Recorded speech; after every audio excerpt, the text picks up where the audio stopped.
ఎంతమంది ఇష్టపడతారు తలగా ఉంచాలి దేవుడు అని? సిగ్గుపడినాడు. Thank you Jesus. నాకు ఒకసారి మాట చెప్తున్నప్పుడు చాలా కన్నీళ్ళు వస్తాయి. నా జీవితంలో ఎన్నో అవమానాలు, ఎన్నో నిందలు. రాజమండ్రి సీతంపేటలో సేవ చేస్తుంటే నన్ను తరిమేయాలని, వాడిని ఉండనివ్వకూడదని, ఆడపిల్లల ద్వారా, మనుషుల ద్వారా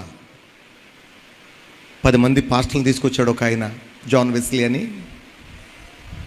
నాకు దేవుడు పంపితే వెళ్ళానండి ఆ ఏరియాకి.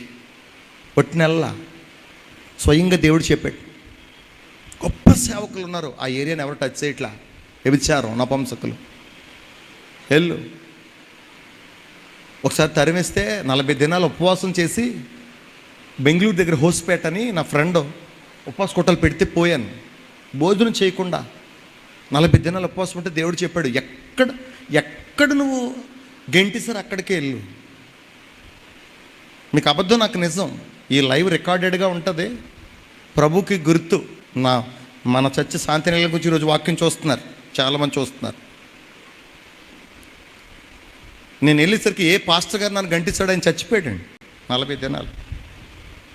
నేను మాట చెప్పనా, సంకలు గుద్దుకోలేదు, ఏడ్చాను మోకాళ్ళేసి.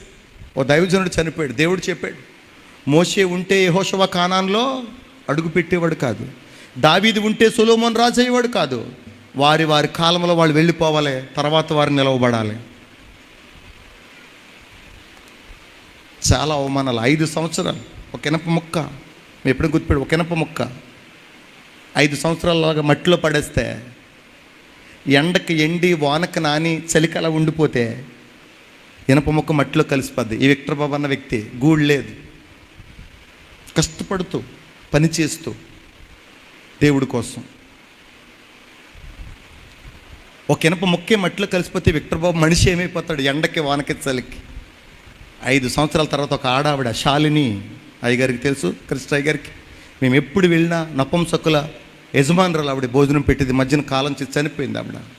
నాకు మొట్టమొదటగా ఒక గూడు సిద్ధపరిచిన ఆవిడే.